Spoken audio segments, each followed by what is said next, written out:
Share events बच्चों। बच्चों मैं आप सभी का स्वागत करता हूं अपने इस चैनल पाइथन सेंटर पे।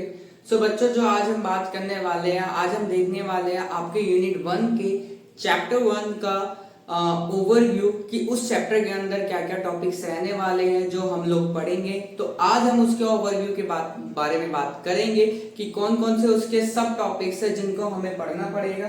तो चलिए शुरुआत करते हैं। तो बच्चों हम बात करने वाले थे क्लास 11 के कंप्यूटर साइंस के चैप्टर फर्स्ट के जिसका नाम है कंप्यूटर सिस्टम। इसका हम क्या देखने वाले हैं, ओवरव्यू। क्या देखेंगे हम इसका ओवरव्यू कि इसके अंदर कौन कौन से ऐसे टॉपिक्स है जिन्हें हमें पढ़ना होगा, तो वो हम देखेंगे इसके अंदर। तो चलिए देखते हैं। तो बच्चों अगर मैं बात करूं पहले टॉपिक की, तो पहले हम इसके अंदर पढ़ने वाले हैं इवोल्यूशन ऑफ कंप्यूटर्स कि किस तरीके से कंप्यूटर्स का इवोल्यूशन हुआ, जो कि मैंने कैटेगराइज किया है 3 कैटेगरी के अंदर। पहला आपका मैकेनिकल एरा, दूसरा आपका इलेक्ट्रॉनिक एरा कौन सा था, और तीसरा आपका इंटीग्रेटेड सर्किट्स कौन कौन से थे। जो मैकेनिकल एरा रहने वाला है जिसमें हम पढ़ेंगे 19th सेंचुरी के अंदर कि किस तरीके से एनालिटिकल इंजन आए थे, किस तरीके से चार्ल्स बेबेज जी ने मतलब इंजन को डिजाइन किया गया था। सेकंड हम पढ़ेंगे जिसमें हम बात करने वाले हैं इलेक्ट्रॉनिक एरा की, जिसमें हमने देखा कि देखेंगे किस तरीके से वैक्यूम ट्यूब्स की मदद से हम लोग अपने कंप्यूटर सिस्टम को रन करेंगे। ठीक है। एंड तीसरा हमारे पास आ जाता है आपका इंटीग्रेटेड सर्किट, यानी जिसमें हम लोग क्या करने वाले थे, बात करेंगे, हम बात करेंगे इसके अंदर आपका पर्सनल कंप्यूटर आ जाता है, लाइक आपका लैपटॉप, आपका भी करंट मैकेनिकल डिवाइस जो भी आपके पास है। तो इन तीनों चीजों में मैंने इवोल्यूशन ऑफ कंप्यूटर को डिफाइन कर दिया है।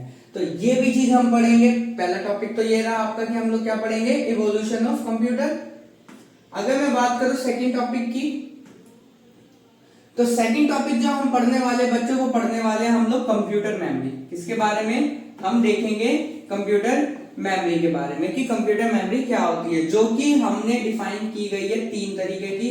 हम पढ़ेंगे प्राइमरी मेमोरी, सेकेंडरी मेमोरी और कैशे मेमोरी आपकी। ठीक है। प्राइमरी मेमोरी जो करंटली आप लोग यूज करते हो, रैंडम एक्सेस मेमोरी जिसे हम बोलते हैं, इसमें आपकी रैम आ जाती है। सेकेंडरी मेमोरी लाइक आपके कोई भी external devices like optical disc, जो कि आप अपने कंप्यूटर को देते हो, अपने लैपटॉप्स को प्रोवाइड करते हो कि और एडिशनल डेटा आप उसके अंदर स्टोर कर सको। तीसरा हम पढ़ेंगे कैशे मेमोरी, जो कि काफी ज्यादा इंपॉर्टेंट रहता है बच्चा। इसका कंसेप्ट आपको पता होना बहुत जरूरी है, ये भी बहुत ज्यादा इंपॉर्टेंट रहता है क्योंकि इसी की मदद से आप फास्ट एक्सेसिंग कंप्यूटर आज के समय पर देख पा रहे हो। ठीक है। तो चलिए अब हम बात करते हैं अपने तीसरे टॉपिक की। तीसरा टॉपिक हमारा क्या रहने वाला है,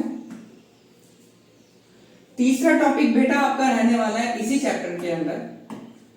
उस टॉपिक का नाम है आपका data transfer between memory and CPU, कि किस तरीके से सीपीयू और मेमोरी के बीच में डेटा को ट्रांसफर किया जा रहा है। लाइक हम ये देखेंगे कि जो भी आप लोग इनपुट दे रहे हो, क्या दे रहे हो, इनपुट दे रहे हो किसको, अपने सिस्टम को, यानी अपने कंप्यूटर को जो भी आप इनपुट या कमांड आप भेज रहे हो, कि किस तरीके से वो मेमोरी के पास जा रही है, किसकी मदद से, सीपीयू की मदद से। किसकी मदद से जाएगी वो, अल्टीमेटली सीपीयू की मदद से जाएगी। तो ये हम देखेंगे इन दोनों के बीच में किस तरीके से डेटा वर्क कर रहा है। फेच, सबसे पहले हम इसमें पढ़ेंगे फेचिंग दी डेटा, यानी डेटा को लेना। क्या मतलब, हम लोग तो इंग्लिश में देखो डेटा प्रोवाइड कराने वाले हैं, राइट। तो उस डेटा को हम सिस्टम को दे रहे हैं, यानी सिस्टम क्या कर रहा है, फेच कर रहा है। तो वो चीज हम इसमें देखेंगे। सेकंड चीज हम इसमें देखेंगे डीकोड, यानी आपने इंग्लिश में तो डेटा दे दिया सिस्टम को, लेकिन अब सिस्टम को वो इंग्लिश में तो समझ में आएगा नहीं, वो कौन सी लैंग्वेज में समझ में आएगा, वो आएगा उसको बाइनरी लैंग्वेज में, तो यानी वो डिकोड होगा। डिकोड होने के बाद वो एग्जीक्यूट होगा, यानी उस पर कुछ ऑपरेशंस परफॉर्म किए जाएंगे। एग्जीक्यूट होने के बाद वो डेटा स्टोर होगा, यानी वो जो स्टोरेज एरिया होगा वो आपका क्या कहलाएगा बच्चों, मेमोरी। ठीक है, समझ में आई ये चीज। ओके, तो चलिए हम आगे बढ़ते हैं। अब देखते हैं आपका अगला टॉपिक क्या रहने वाला है। अगला टॉपिक बच्चों आपका इसी चैप्टर के अंदर रहेगा, जिसका नाम है माइक्रो प्रोसेसर्स। जिसका नाम क्या है, माइक्रो प्रोसेसर्स। ठीक है, जो कि 4 तरीके में डिवाइड किए गए हैं। पहली चीज इसमें हम पढ़ेंगे सेंट्रल प्रोसेसिंग यूनिट के बारे में, यानी आपके सीपीयू के बारे में। सेकंड हम पढ़ने वाले इसके अंदर ट्रांजिस्टर्स के बारे में। एंड थर्ड हम इसमें पढ़ने वाले हैं परफॉर्मेंस के बारे में। चौथी चीज हम इसमें पढ़ेंगे क्या, इवोल्यूशन के बारे में, कि किस तरीके से माइक्रो प्रोसेसर्स मार्केट के अंदर आए, कैसे वो यूज किए जा रहे हैं। अगर मैं परफॉर्मेंस की बात करूं, आपको अल्टीमेटली ये चीज समझ में आ रही होगी परफॉर्मेंस का यहाँ पे मतलब है कि कितना फास्ट एक्सेसिंग आपका सिस्टम रहने वाला है, राइट। तो चलिए आगे बढ़ते हैं। अगला जो इसमें टॉपिक रहने वाला बच्चा, वो भी देखते हैं कि हम क्या पढ़ने वाले हैं। अगला रहने वाला बच्चा आपका यहाँ पे डेटा एंड इंफॉर्मेशन। क्या टॉपिक रहेगा आपका, डेटा एंड इंफॉर्मेशन। यानी हम पढ़ेंगे इसमें डेटा के बारे में कि डेटा क्या होता है, किस तरीके से डेटा डील करता है आपके सिस्टम के साथ। कुछ उसमें ऑब्जर्वेशंस को हम लोग नोट करेंगे और पढ़ेंगे। दूसरी चीज हम इसमें पढ़ेंगे इंफॉर्मेशन, कि इंफॉर्मेशन कैसे बनी। डेटा से ही इंफॉर्मेशन बननी है, इंफॉर्मेशन कोई अलग तो है नहीं, बस डेटा, काफी सारे डेटा को मिला के एक इंफॉर्मेशन बना दी हमने, तो वो भी हम इसमें देखेंगे।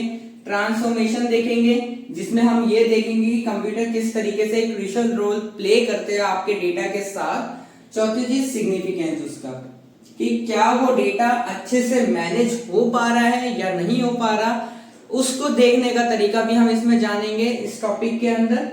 ओके, आई होप आपको यहां तक चीजें क्लियर हो गई होगी। तो चलिए आगे बढ़ते हैं।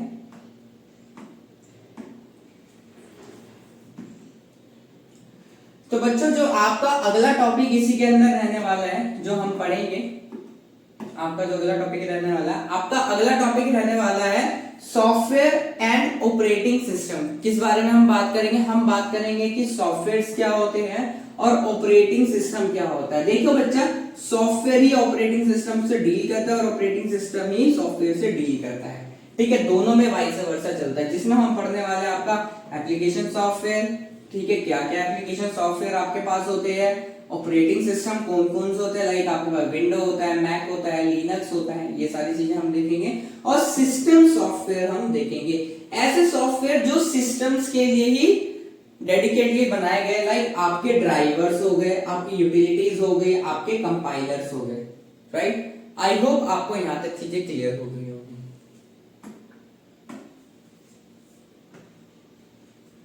तो बच्चों, ये कुछ टॉपिक थे जो हम लोग इस सीरीज में, मतलब जब भी हम लोग ये चैप्टर चालू करेंगे, हम लोग ये सारे टॉपिक्स को कवर करेंगे। मैं आपको बता देना चाहता हूं कि ये सारे टॉपिक्स ही काफी ज्यादा इंपॉर्टेंट रहने वाले हैं हमारे। अगर मैं बात करूं, अगर हम बेस अपना तैयार कर रहे हैं, अगर हम इन टॉपिक्स को ही डीप डाउन होकर नहीं पढ़ेंगे तो हमें पता नहीं लगेगा अल्टीमेटली कि कंप्यूटर के बैकएंड में क्या चल रहा है, मतलब उसके इंटरनल प्रोसेसिंग क्या हो रही है। तो इन टॉपिक्स को हम अच्छे से one by one go through करेंगे और इनको अच्छे से जानेंगे कि कैसा हमारा मतलब कंप्यूटर सिस्टम वर्क कर रहा है। आई होप आपको यहाँ तक चीजें क्लियर हो गई होगी। इस पीपीटी का लिंक मैं डिस्क्रिप्शन बॉक्स में डाल दूंगा, वहां से आप डाउनलोड कर सकते हो। Thank you so much again जुड़ने के लिए। राधे राधे।